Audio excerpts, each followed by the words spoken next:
ଗୋଟେ ଯୋଉ ବାଘ ରହୁଥିଲା ସିଏ ଆସିକି ଏଇଠି ରହେ। ସେ ବାଘଟା କ'ଣ ମାନେ ଗୋଟେ ଚାଷୀ ଗୋଟେ ହଳ କରୁଥିଲା ତ ତାର ମାନେ ହଳ କରିବୁ ବାଘଟା ଖାଇ ଦେଇଥିଲା ତାର ଗୋଟେ ବଳଦକୁ। ତ ସେ ସେଠି ନା ମାଆଙ୍କୁ ମାନେ ମୁଣ୍ଡିଆ ମାରିକି ମାଆଙ୍କୁ ଗୁହାରି କରିଥିଲା କି ମା ମୁଁ ତ ଆଣିକି ଆସିଥିଲି ହଳ କରିବା ପାଇଁ ତ ଖାଇଦେଲା। ସେଥିପାଇଁ ମାଆ କହିଲେ ତୁ ଯା ମୋ ଦୁଆରଠି ତୁ ଯାହା ତୋ ଆଖି ଆଗରେ ଯାହାକୁ ଦେଖିବୁ ତାକୁ ଆଣିକି ଆସିବୁ। ତ ସେଇଠି ଆସିଲା ବେଳକୁ ବାଘ ଠିଆ ହେଇଥିଲା ତ ତାକୁ ଆଣିକି ଆସି ହଳ କରିଥିଲେ। ତ ଠାକୁରାଣୀ ବଢ଼ୁଥିଲେ ସେତେବେଳେ। ପୂଜାରୀଙ୍କର କ'ଣ ହାତ ପାଇଲାନି ପୂଜା କରିବା ପାଇଁ ସେଥିପାଇଁ ମାଆଙ୍କୁ ଗୋଟେ ଚାଟ କଣ ଦେଇଥିଲେ ତ ସେଥିପାଇଁ ମାଆଙ୍କ ଅଧାର ରହିଥିଲା ତାଙ୍କୁ ବୁଲି ଯାଇଛି। ସେ ପାହାଡ଼ଟା ମାନେ ନଇଁ ଯାଇଛି ଏମିତି ନଇଁକି ଅଛି ନା ଆମେ ଯେଉଁ ଦେଖିଲେ ଯେଉଁ ମୁଁ ଦେଖିଲି ଏବେ ଠାକୁରଙ୍କୁ ନଇଁକି ଅଛି ମାନେ ଠାକୁର ଯେତେବେଳେ ପୂଜାରୀ ଆସେ ପୂଜା କରିବାକୁ ତାଙ୍କ ମାନେ ପାଣି ଫାଣି ଦେବାକୁ କି ଇଏ କରିବାକୁ ଯେତେବେଳେ ହାତ ପାଇନଥିଲା ହାତ ପାଇଲାନି ଯେତେବେଳେ ମାନେ ମାଆଙ୍କୁ ଗୋଟେ କ'ଣ ବାଡ଼େଇ ହେଇଥିଲେ ଶୋଧିକିରି ଚାପଡ଼ା। ହଁ ସେଇଥିପାଇଁ ମାନେ ପଥରଟା ଏମିତି ନଇଁଯାଇଛି ସେଇଠୁ ଆଉ ବଢ଼ୁନାହାନ୍ତି ନା। ଏଠି ବି ଏବେ ବି କ'ଣ ଗୋଟେ ଆସିକି ରହୁଥିବ। ହଁ ଇଏ ବି ଗୋଟେ ଦେଖନ୍ତୁ ପାଖକୁ ଯାଆନ୍ତି ଗୁମ୍ଫାଟା ଲାଇଟ୍ଟା ମାରୁନି ବନ୍ଦ କରି ଲାଇଟ୍ ବନ୍ଦ କରିଦେବ। କେତେ ଭିତରକୁ ଯାଇଛି ଗୁମ୍ଫାଟା ଭିତରେ ଯାଇଛି ଆରି ଭିତରେ କିନା ଯାଇଛି। ନମସ୍କାର ଜୟ ଜଗନ୍ନାଥ ମୁଁ ଅଭି ଆପଣ ଲାଇଭ୍ ଅଫ୍ ଅଭି ଚ୍ୟାନେଲ୍ ସ୍ୱାଗତ। ଏବେ ଆମେ ଆସିକି ପହଞ୍ଚି ଯାଇଛୁ ଖୋର୍ଦ୍ଧାର ଗଡ଼ବାନ୍ଧି ଗାଁର ରାମଚଣ୍ଡୀ ପୀଠରେ ଆସିକି ପହଞ୍ଚି ଯାଇଛୁ। ଏଇଟା ଦେଖନ୍ତୁ ତାଙ୍କ ଆଗ ଗେଟ୍ଟା। ଆଉ ଚାଲନ୍ତୁ ଭିତରକୁ ଏବେ ଯିବା ଭିତର ସବୁ ବୁଲି ବୁଲିକା ମୁଁ ଆପଣମାନଙ୍କୁ ଦେଖାଉଛି। ଏଠି କେତେ ସବୁ କିମ୍ବଦନ୍ତୀ ଅଛି ଏଠାକାର ରହସ୍ୟମୟ ଜିନିଷ ସବୁ ଅଛି ମୁଁ ଆପଣମାନଙ୍କୁ ଦେଖେଇବି ଚାଲନ୍ତୁ। ଏଇଠି ହେଉଛି ଆମର ରାମଚଣ୍ଡୀ ପୀଠଟା। ଏଇଠି ସବୁ ଏଇ ଯେଉଁ ପିଣ୍ଡି ଦେଖୁଛନ୍ତି ଏଠି ସବୁ ଠାକୁର ତାଙ୍କର ବସନ୍ତି ଆଉ ଏଠି ଭୋଜି ବି ହୁଏ। ସବୁ ବଡ଼ କୁକୁଡ଼ା ସବୁ ଅଛନ୍ତି ଦେଖନ୍ତୁ ମୁଁ ଦେଖାଉଛି ଆପଣମାନଙ୍କୁ ସବୁ ବୁଲି ବୁଲିକା। ଏଇଟା ଦେଖିଛନ୍ତି ଉପରକୁ ଯିବାକୁ ରାସ୍ତା ମାନେ ଆଉ ଏପଟେ ଆସିକି ପହଞ୍ଚିଯାଇଛି ଗାଡ଼ି ଫାଡ଼ି ଥୁଆ ହେଇଛି। ଏପଟେ ସବୁ ଭୋଜି ଫୋଜି ସବୁ ହେଉଛି ଆଉ ଦେଖନ୍ତୁ ପୁରା ବଢ଼ିଆ ଜାଗାଟା ପୁରା ବହୁତ ସୁନ୍ଦର ଜାଗାଟା। ଆଉ ପୁରା ମୁଁ ଆପଣମାନଙ୍କୁ ଦେଖାଉଛି ସେପଟେ ଯାଉଛି ସେ ଉପରକୁ ଏବେ ଯିବୁ ଉପରଟା ଦେଖାଉଛି। ଏଇଠି ଦେଖନ୍ତୁ ବାଘ ବଳଦ ହଳ ବୁଲାଉଛନ୍ତି ମାନେ ଏଇଟା ଆଗରୁ ବି ଅଛି ବାଘ ବଳଦ ତାଙ୍କର ହଳ ବୁଲାଉଥିଲେ ବାଘ ଗୋଟେ ଆସିକି ବଳଦକୁ ଖାଇ ଦେଇଥିଲା ବୋଲିକି ଏଇ ଠାକୁର ଯାଇକି ମାନେ ବାଘକୁ ଛାଡ଼ିଥିଲେ ସେଠି ଯାଇକି ହଳ ବୁଲିବାକୁ ଦେଖନ୍ତୁ ସେଥିପାଇଁ ଏଠି ହଳ ନଙ୍ଗଳ ଅଛି ଗୋଟେ କୃଷକ ଚାଷ କରୁଛି ତା ବଳଦକୁ ଖାଇଥିଲା ବୋଲିକି ଏଠି ବାଘ ଜଣେ ଆସି ଜୁଆଡ଼ି ପକେଇଛନ୍ତି। ଆଉ ଏଇ ମାନେ ତାଙ୍କ ଉପରକୁ ଏବେ ଯିବା। ଏଇଠି ଲେଖା ହେଇଛି ସେମିତି ଦେଖନ୍ତୁ କିମ୍ବଦନ୍ତୀ ଏଇଠି ଲେଖା ହେଇଛି ଏଇଠି ସବୁ ଦେଖିଦିଅନ୍ତୁ ଏଥିରେ ପଢ଼ି ଦିଅନ୍ତୁ। ଦେଖନ୍ତୁ ଉପରକୁ ଆମେ ଏବେ ଯିବା କେତେ ସାରା ପାହାଚ। ଏଇଠି ବାହାଘର ବି ହୁଏ। ଯେତେ ସବୁ ଦେଖା ହଉଛି ସିଂହ ସବୁ ଯାଚନା ଯେତେ ସବୁ ସିଂହ ଦେଖୁଛନ୍ତି ଛୋଟ ବଡ଼ ସବୁ ଯାଚନା ଦେଇଛନ୍ତି ମାଆଙ୍କ ପାଖରେ। ଯିଏ ଯାଚିଛନ୍ତି ସବୁ ସିଂହ ଦେଇଛନ୍ତି ଆଣିକି ଆଉ ନା। ଯେତେ ସବୁ ଦି ଗୋଟେ ସିଂହ ଦେଖୁଛନ୍ତି ସବୁ ଯାଚନା ହାରିକିନା ସବୁ ରଖିଛନ୍ତି ଆଣିକି ଏଇଠି ମାଆଙ୍କ ପାଖରେ ଛୋଟ ବଡ଼ ଯେତେ ସବୁ ସିଂହ ଏଠି ଅଛି।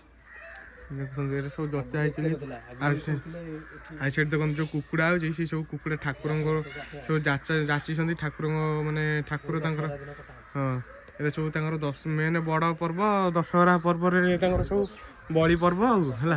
ବଳି ପର୍ବ ସବୁ ଯେତେ ଛେଳି ଫେଳି ଯାହା କୁକୁଡ଼ା ସବୁ ସେଇଦିନ ଦଶହରା ଦିନ କାଟିବ। ଦେଖନ୍ତୁ ସବୁ ଯାଚିକି ଯାଇଛନ୍ତି ସବୁ କେମିତି କୁକୁଡ଼ା ଗୁଡ଼ା ବୁଲୁଛନ୍ତି ଆକୁ କେହି ନେବେନି କେହି ବି ତା ଦେହରେ ହାତ ମାରିବେନି ସବୁ ଠାକୁରଙ୍କର ତାଙ୍କର ଯେତେବେଳେ ଦଶହରା ବଡ଼ ପର୍ବ ହୁଏ ସେତିକିବେଳେ ସବୁ ମାନେ ସେ ବଳି ପଡ଼ିବେ। ଆଉ ଦେଖନ୍ତୁ ଏଇଟା କେମିତି ପୁରା କେତେ ସୁନ୍ଦର ଭାବରେ ପୁରା ହେଇଯାଇଛି ଆଗରୁ ଏତେ ନଥିଲା ଆମେ ଯେତେବେଳେ ଇଆଡ଼େ ଆସୁ ବୁଲିବାକୁ ଏତେ ନାହିଁ କିନ୍ତୁ ଦେଖନ୍ତୁ କେମିତି ପୁରା ସିଂହ ପୁରା ଚାରିପଟେ ଥୁଆ ହେଇଛନ୍ତି। ସବୁ ଅଧିକ ଅଧିକ ଲୋକ ଆସିଲାବେଳକୁ ସବୁ ଟିକେ ଭଲ ହେଲେ ସବୁ ଯାଚୁଛନ୍ତି ଆଉ। ଏଇଠି ମେନ୍ କଥା ହେଉଛି ୟାଙ୍କର କେଉଁ ଗଛ ମାନେ ପଥରକୁ ଆଉ କ'ଣ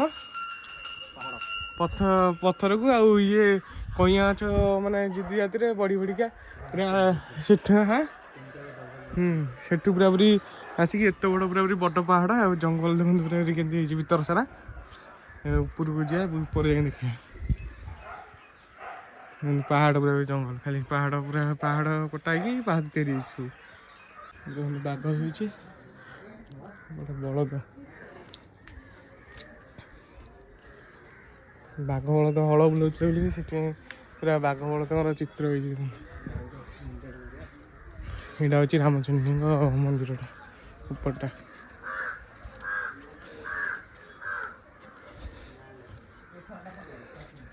ଏଇ ପଥର ପୂଜା ବସନ୍ତି ଠାକୁର ନେଇ ପଥର ପୂଜା ବସନ୍ତି ଆଉ।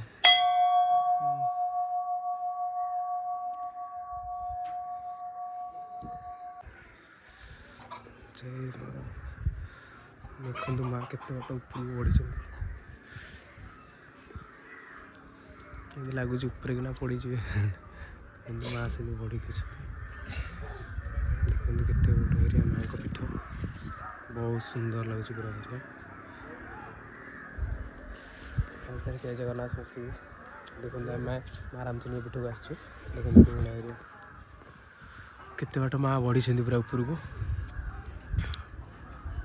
କଇଁଆ ଗଛକୁ ଆଉ ପଥର ଠାକୁର କେତେ ବାଟ ପୁରା ଉପରକୁ ବଢ଼ିଛନ୍ତି, କେତେ ବାଟ ଉପରକୁ ବଢ଼ିଛନ୍ତି। ଦେଖନ୍ତୁ ପୁରା ଆମେ ଯେମିତି ଲାଗୁଛି ଆମ ଉପରକୁ ଅଛନ୍ତି। କେତେ ତଳୁ ପୁରା ମାଆଙ୍କୁ ଟିକେ ଦର୍ଶନ କରିଦିଅନ୍ତୁ। ଛୋଟ ଯେଉଁ ଘଣ୍ଟି ବାଡ଼ୁଛି ପୁରା ଦର୍ଶନ କରିଦିଅନ୍ତୁ। ପୁରା ମାଲୋ ଘଣ୍ଟ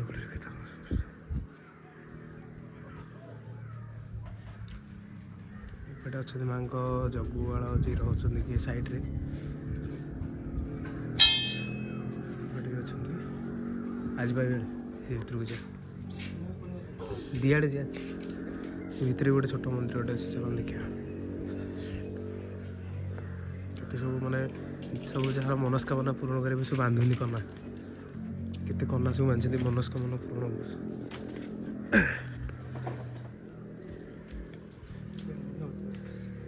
ତ ଏଇ ଯେଉଁ ପଥର ଦେଖୁଛନ୍ତି ଆ ଭିତରେ ଗୋଟେ ବାଘ ଗୁମ୍ଫା ଅଛି।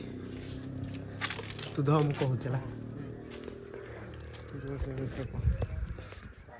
ଏବେ ଦେଖନ୍ତୁ କେତେ ପୁରା ମାନସିକ କପଡ଼ା ସବୁ ବାନ୍ଧିଛନ୍ତି ମାନେ ଠାକୁରଙ୍କର ଇଏ ପାଇଁ।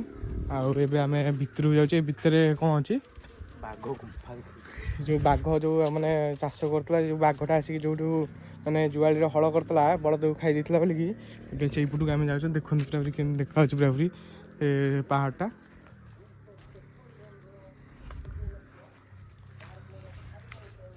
ବାଘ ଗୁମ୍ଫାଟା ଦେଖିବା ପାଇଁ ଆମେ ଯାଉଛୁ ଭିତରକୁ। ଏଠିକି ମାନେ ସମସ୍ତେ ବି ମାନେ ମୁଁ କହୁଛି ସମସ୍ତେ ଆସନ୍ତୁ। ପୁରା ଜାଗାଟା ପୁରା ବଢ଼ିଆ ବଢ଼ିଆ ଜାଗାଟା ପୁରାପୁରି।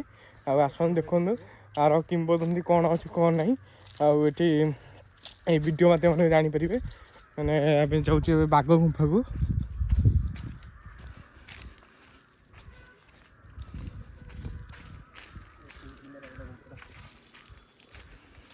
ଗୁମ୍ଫାଟା ଏଇପଟେ କେଉଁପଟେ କହିଲେ ଆମକୁ, ଆମେ ଜାଣିପାରୁନୁ କେଉଁପଟେ ବାଘ ଗୁମ୍ଫାଟା।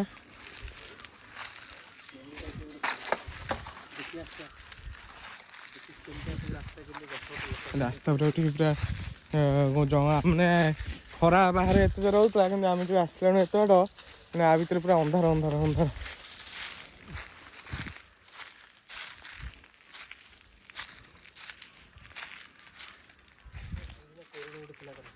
ବାଘ ଗୁମ୍ଫାଟା କେଉଁଠି ଥିଲା ଆମେ ପାଉନି, କିନ୍ତୁ ଏଇ କେତେ ବର୍ଷ ନା ସବୁ ପୋତାପୋତି ହେଇଯିବଣି। ଆମେ କେତେ ବର୍ଷର ଏଇଟା ପୁରା ଅଛି। ମାନେ ବାଘ ଆସିକି ବଳଦ ବେକରେ ମାନେ ଜୁଆଳିରେ ପଡ଼ିକି ହଳ କରୁଥିଲା। ସେଇଠୁ ଜାଣିପାରୁଥିବେ କେଉଁ ଭଳିଆ ଠାକୁର। ମାନେ ଏବେ ଏଇଟା ବି କେତେ ବର୍ଷ ପୁରୁଣା କଥା ପୁଣି ହେଲା। ହଁ ସେପଟେ ଠାକୁର ଅଛନ୍ତି, ଏପଟେ ବି ଠାକୁର ଅଛନ୍ତି। ହଁ ଏଇ କୋରଡ଼ ଭିତରେ ରହୁଥିବ ବାଘ ଯେଉଁଠି ଗୋଟେ ଆଉ ପଥର ଇଏ ଭିତରେ ଆଉ। ଏପଟେ ହୁଙ୍କା ଗୋଟେ ଅଛି। ଆଉ ଏଠି ବି ଦେଖନ୍ତୁ ଗୋଟେ ଗଛକୁ ପୂଜୁଛନ୍ତି।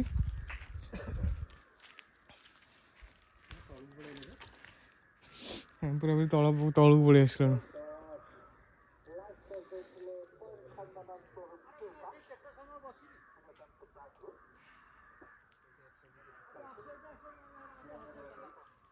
ଏମିତି ଯେଉଁ ଗୁମ୍ଫା ଅଛି ଗୋଟେ ସେଠି ଯେଉଁ ଦେଖାହେଉଛି ସେଇ ଗୁମ୍ଫା ଭିତରେ ସବୁ ବାଘ ରୁହେ।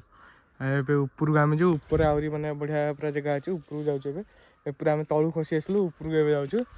ଉପରେ ମୁଁ ଦେଖୁଛି ଆପଣମାନଙ୍କୁ ଗୁମ୍ଫାଟା ଅଛି ଯେ ଆମେ ପାଉନେ। ଆଉ ସେ ସବୁ କେତେ ବର୍ଷ ପୋତି ହେଇଯିବଣି। ଆଉ ଭିତରେ କୁଆଡ଼େ ଯିବଣି ସବୁ। ହଁ ଦେଖୁନୁ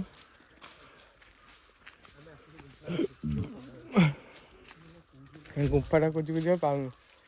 ବାଘ ଗୁମ୍ଫା ଉପରକୁ ଏବେ ଯାଉଛି। ବାଘ ଗୁମ୍ଫା ଆମେ ଦେଖିପାରିଲୁନି, ମାନେ କେତେ ବର୍ଷ ତଳର ହେଲେ ପୋତି ହେଇଯିବଣି। ଏବେ ଉପରକୁ ଯାଉଛୁ। ସେପଟେ ତାର ଖୋଜିଛି ପାଉନୁ, ଜାଣିପାରୁନୁ ଆଉ କେତେ ବର୍ଷର ପୁରୁଣା ଥବଣି। ଏବେ ଯିବା ଉପରକୁ ଯିବା।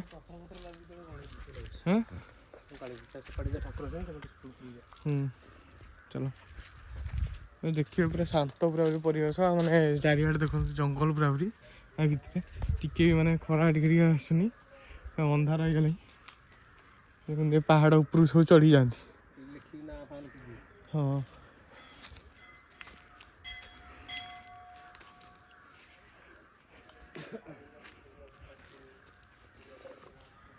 ସେଇ ଗୁମ୍ଫାଟା କି ଆଗଟା ଯୋଉଟା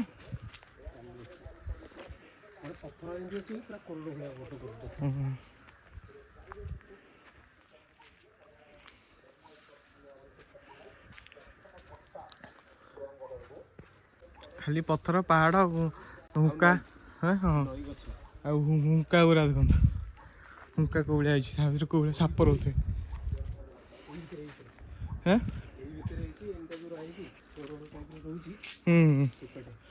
ସେ ଭିତରେ ସବୁ ବାଘ ଗୁରା ଆଗରୁ ରହୁଥିଲେ ସବୁ ଆଉ ନା ଗୋଟେ ଯୋଉ ବାଘ ରହୁଥିଲା ସିଏ ଆସିକି ଏଇଠି ରହେ। ସେ ବାଘଟା କ'ଣ ମାନେ ଗୋଟେ ଚାଷୀ ଗୋଟେ ହଳ କରୁଥିଲା ତ ତାର ମାନେ ହଳ କରିକି ବାଘଟା ଖାଇ ଦେଇଥିଲା ତାର ଗୋଟେ ବଳଦକୁ ତ ସେ ସେଠି ନା ମାଆଙ୍କୁ ମାନେ ମୁଣ୍ଡିଆ ମାରିକି ମାଆଙ୍କୁ ଗୁହାରି କରିଥିଲା କି ମା ମୁଁ ତ ଆଣିକି ଆସିଥିଲି ହଳ କରିବା ପାଇଁ ତ ଖାଇଥିଲା ସେଥିପାଇଁ ମା କହିଲେ ତୁ ଯା ମୋ ଦୁଆରଠି ତୁ ଯାହା ତୋ ଆଖି ଆଗରେ ଯାହାକୁ ଦେଖିବୁ ତାକୁ ଆଣିକି ଆସିବୁ ତ ସେଇଠି ଆସିଲା ବେଳକୁ ବାଘ ଠିଆ ହେଇଥିଲା ତ ତାକୁ ଆଣିକି ଆସି ହଳ କରିଥିଲେ ଏମିତି ଥିଲା ମାଆଙ୍କର କିମ୍ବଦନ୍ତୀ ଏଠି ଆଉ ବହୁତ ଏଠି ମାଆଙ୍କ ପାଖକୁ ଆସନ୍ତୁ ଆଉ ମା ପୂରଣ କରନ୍ତି ଆପଣ ତ ଦେଖିଲେ କେମିତି ଜାଗା ବହୁତ ସୁନ୍ଦର ଜାଗା ଆଉ ବହୁତ ଏଠି ବହୁତ ଫେମସ୍ ହେଉଛି ଦଶହରାକୁ ମାଆଙ୍କ ପାଖରେ ବଳି ପଡ଼େ ଆଉ ଏବେ ଦୋଳଯାତ୍ରା ଆସୁଛି ମାର୍ଚ୍ଚ ମାସରେ ତ ବହୁତ ଯାତ୍ରା ଫାତ୍ରା ହୁଏ ଏଠି ବାହାଘର ଭୋଜି ଫୋଜି ସବୁ ହୁଏ ମାନେ ଏଠି ବାହାଘର ହେଇପାରିବ ମାନେ ଆଇଁଷ ବି ଭୋଜି ହୁଏ ଆଇଁଷ ହୁଏ ବଳି ମାନେ ବଳି ପଡ଼େ ଆଉ ଚଣ୍ଡୀ ଗୋଟେ ଆଉ ରାମଚଣ୍ଡୀ ସେଥିପାଇଁ ତାଙ୍କ ନାଁ ରାମଚଣ୍ଡୀ ଦିଆଯାଇଛି ଆଉ ମା ପୁରା ଶୁଣନ୍ତି ସମସ୍ତଙ୍କ ଡାକ ଶୁଣନ୍ତି ପୁରା ଓ ଡାକିଲେ କହନ୍ତି ଯେମିତି ଡାକିଲେ ଓ କରନ୍ତି ସେଇଭଳିଆ ମା ଆମର ଆଉ ମନସ୍କାମନା ପୂରଣ କରନ୍ତି। ଖୋର୍ଦ୍ଧାଠୁ ଏଇଟା କେତେ କିଲୋମିଟର ହବ? ଖୋର୍ଦ୍ଧାଠୁ ଆପଣ ଆସିବେ କଣ୍ଟାଛକଠୁ ପୁରା ସେଇଟା ଗଡ଼ମାନ୍ତ୍ରୀ ନା କହିଲେ ସମସ୍ତେ କହିଦେବେ ଗଡ଼ମାନ୍ତ୍ରୀ ରାମଚଣ୍ଡୀ ବାସ୍ ଆଉ ଦେଖନ୍ତୁ ଆପଣ କୋଉ ଭଳିଆ ଏରିଆ ପୁରା ଏପଟେ ଦେଖିଦିଅନ୍ତୁ କୋଉ ଭଳିଆ ପାହାଡ଼ ଏରିଆ ପୁରା ଜଙ୍ଗଲ ଏଠିକି ଥରେ ନିଶ୍ଚିନ୍ତ ଯେମିତି ହେଲେ ଆସନ୍ତୁ ମାନେ ଏ ଜାଗାରୁ ଆଉ ଯିବାକୁ ଇଚ୍ଛା ହବନି ଯୋଉ ଭଳିଆ ଜାଗା ଅଛି ପିକନିକ୍ ଯୋଉ ମାନେ ଆଉଛନ୍ତି ଏଠି ବି ଆସିବେ ହଁ ପିକନିକ୍ ସ୍ପଟ୍ ହେଇଗଲେ ହିଁ ଏବେ ଆସ୍ତେ ଆସ୍ତେ ମାନେ ସେତେବେଳେ ସବୁ କେହି ଜାଣିନଥିଲେ ଏବେ ସବୁ ଆସିଲେ ହଁ ଏବେ ପ୍ରବଳ ଲୋକ ଏବେ ଭୋଜି ବି କରୁଥିଲେ ସେଠି 2-3ଟା ଆମେ ଆସିଲେ ମୁଁ ଏବେ ତ 3ଟା 4ଟା ହେଇଗଲାଣି ଆଉ ନହେଲେ ଦିନରୁ ଆଇଥିଲେ ଆହୁରି ମାନେ ଅଧିକ ଲୋକ ଭୋଜି ଭୋଜି କରୁଥିଲେ ସବୁ ଆଉ ଆମେ ସେ ଗୁମ୍ଫା ଛାଡ଼ି ଯାଆନି ସାପ ଫାପ ଥବ ପାଇଗଲା ବାଘ ଗୁମ୍ଫା ପାଇଗଲା ଦେଖନ୍ତୁ କୋଉ ଭଳିଆ ହେଇଛି ଆ ଭିତରେ କେମିତି ପୁରା ଲାଗୁଛି ଭୟ ଦେଖନ୍ତୁ ଲଟା ଗୁରା କେମିତି ହେଇଛି ଆ ଭିତରେ ସାପ ଫାପ ନିଶ୍ଚିନ୍ତ ରହୁଥିବ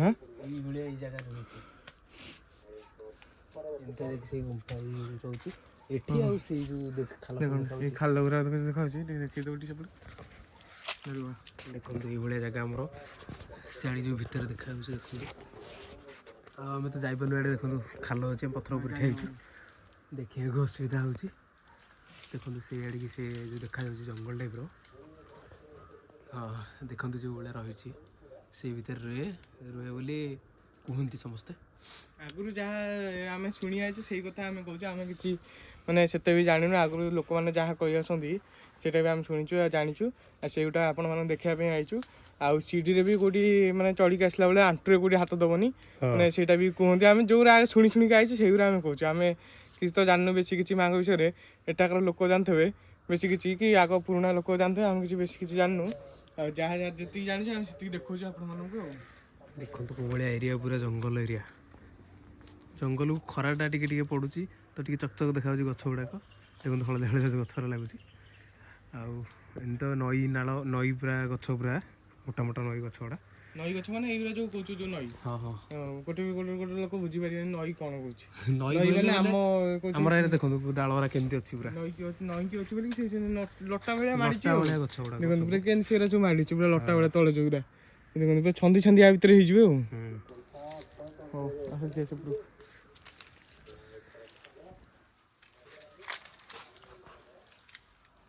ଦେଖନ୍ତୁ କୋଉ ଟାଇପ୍ର ବୁଲାବୁଲି ହେଇଛି ଯୋଉ ଉଇ ହୁଙ୍କାଟା କେମିତିଆ ଲାଗୁଛି ପୁରା ସାପ ଫାପ ବି ରହୁଛନ୍ତି ଭୟ ଲାଗିବ ଭିଡ଼ିଓ ଆମେ କରିବା ପାଇଁ ଆପଣମାନଙ୍କୁ ଦେଖିବା ପାଇଁ କେତେ କଷ୍ଟ କରିକି ପୁରା ଆଇଛୁ କୁଆଡ଼େ କୁଆଡ଼େ ଆମେ ବସିକି ପୁରା ଆପଣମାନଙ୍କୁ ଦେଖାଉଛୁ। ଦେଖନ୍ତୁ ମୁଖା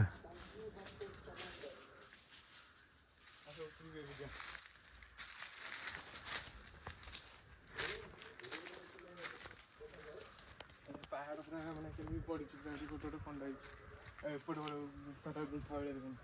ଏଠି ବି ଏବେ ବି କ'ଣ ଗୋଟେ ଆସିକି ରହୁଥିବ ଦେଖନ୍ତୁ। ହଁ ଇଏ ବି ଗୋଟେ ଦେଖନ୍ତୁ କେରଳ ଗୁମ୍ଫା ଏଇଟା। ତା ଭିତରେ ବି କ'ଣ ଥିବ ଦେଖନ୍ତୁ ଏଇଟା କେତେ ତଳକୁ ଯାଇଥିବ ବୋଲି ମାନେ ନାହିଁ। ଗୁମ୍ଫାଟା ଦେଖନ୍ତୁ ପାଖକୁ ଯାଆନି ତମେ ଦେଖନ୍ତୁ ଗୁମ୍ଫାଟା ଲାଇଟ୍ଟା ମାରିଦେନି ବନ୍ଦ କରି ଲାଇଟ୍ ବନ୍ଦ କରିଦେନି। କେତେ ଭିତରକୁ ଯାଇଛି ଗୁମ୍ଫାଟା ସେ ପଥର ସନ୍ଧିରେ କିନା। ଆପଣଙ୍କୁ ସେପାଟା ଦେଖିଲୁ ଏଇଟା ପଛପଟଟା ଆମେ ଆପଣଙ୍କୁ ପଛପଟ ଦେଖ ସେପଟେ ଆଗପଟେ ଯେଉଁ ଦେଖାଉଥିଲୁ ଏଇଟା ହେଉଛି ତା'ର ପଛପଟଟା। ଏଇ ଗୁମ୍ଫାଟା ଭିତରେ ଭିତରେ ଏଠି ଯାଇଛି ସିଆଡ଼େ ଦେଖନ୍ତୁ ଏତେ ଭିତରେ ଯାଇଛି ଆରି ଭିତରେ କିନା ଯାଇଛି। ଦେଖନ୍ତୁ କେମିତି ପଥର ସବୁ ଅଛି ଆଉ।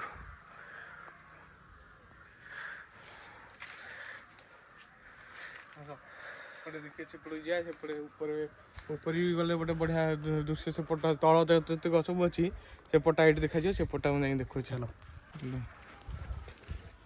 ସେ ଉପରକୁ ଯିବା ଏପଟେ ବି ବାଟ ଅଛି ସେପଟେ ଦୁଇ ପଟେ ବାଟ ଅଛି।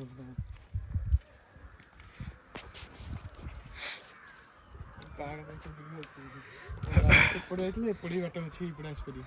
ଏଇଟା ମାଆଙ୍କର ସେଇଟା ହେଉଛି ମାଆଙ୍କର ଦେଖାଯାଉଛି ଯେଉଁ ଏଇ ଯେଉଁ ମାନେ ଆମର ପାହାଡ଼ଟା ମାଆଙ୍କର ସେଇଟା।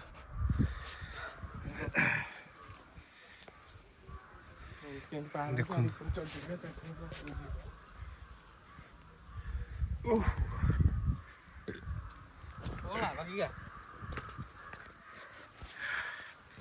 ପୁରାପୁରି ପାହାଡ଼ ଦେଖାଯାଉଛି।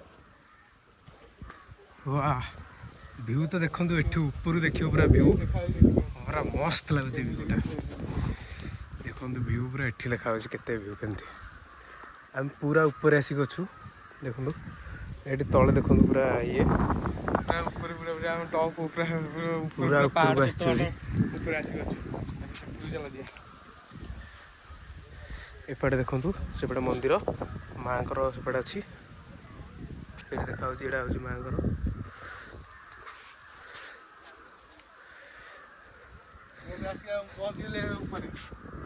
ତ ଏଠିକି ଯିବା କେମିତି ଡେଇଁଆ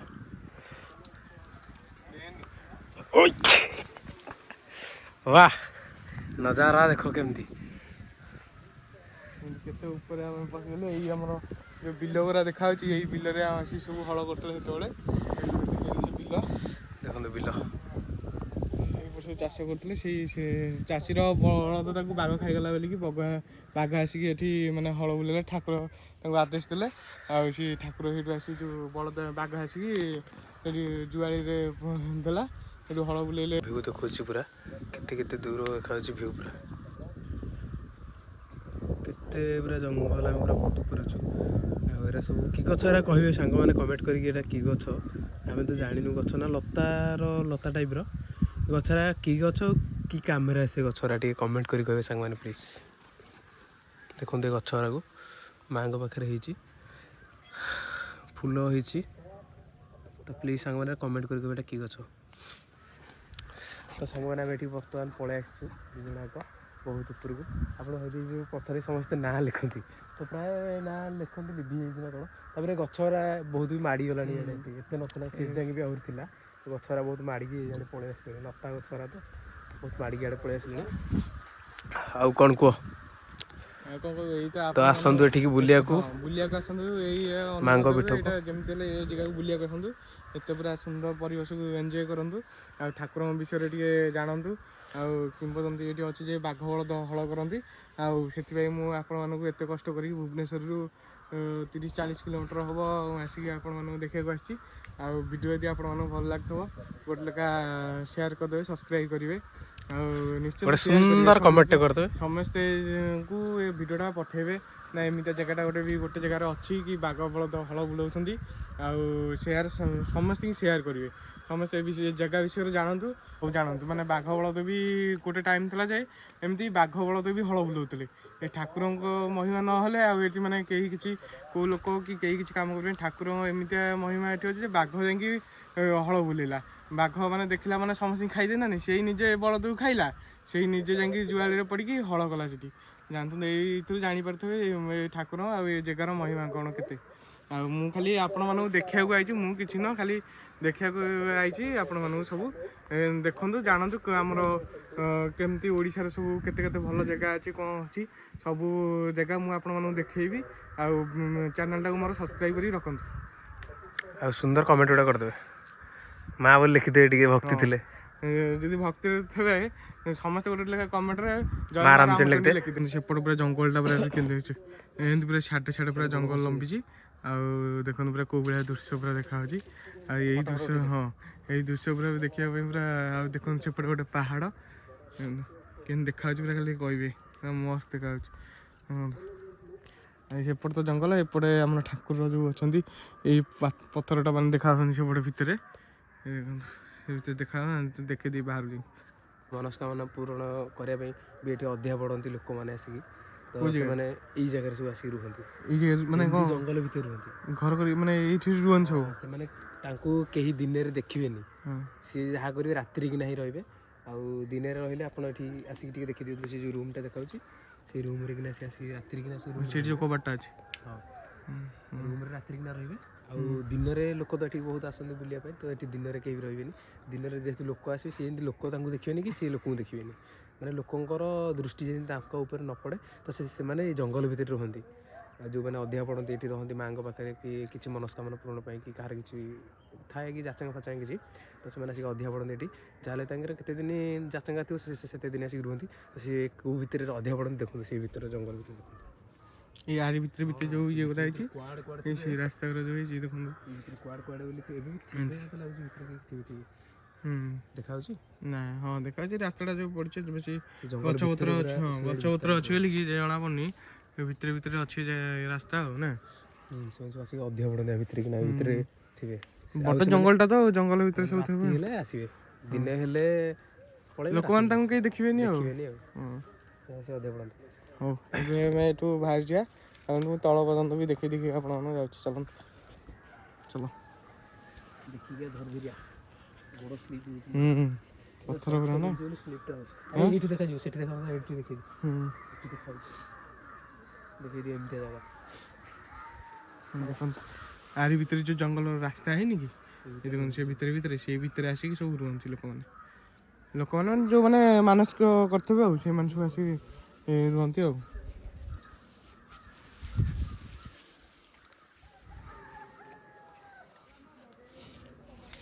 ରାତି ହେଲା ପରେ ଏଇ ଘରେ ଆସିକି ରୁହନ୍ତି ନା।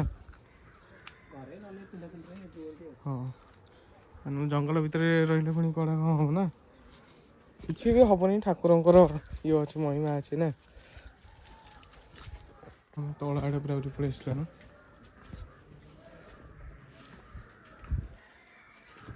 ଠାକୁରଙ୍କର 2 ଜଣ ଜଗୁଆଳି, ଏପଟେ ଜଣେ ସେପଟେ ଜଣେ, ଖଣ୍ଡା ଧରିକି ରହିଛନ୍ତି।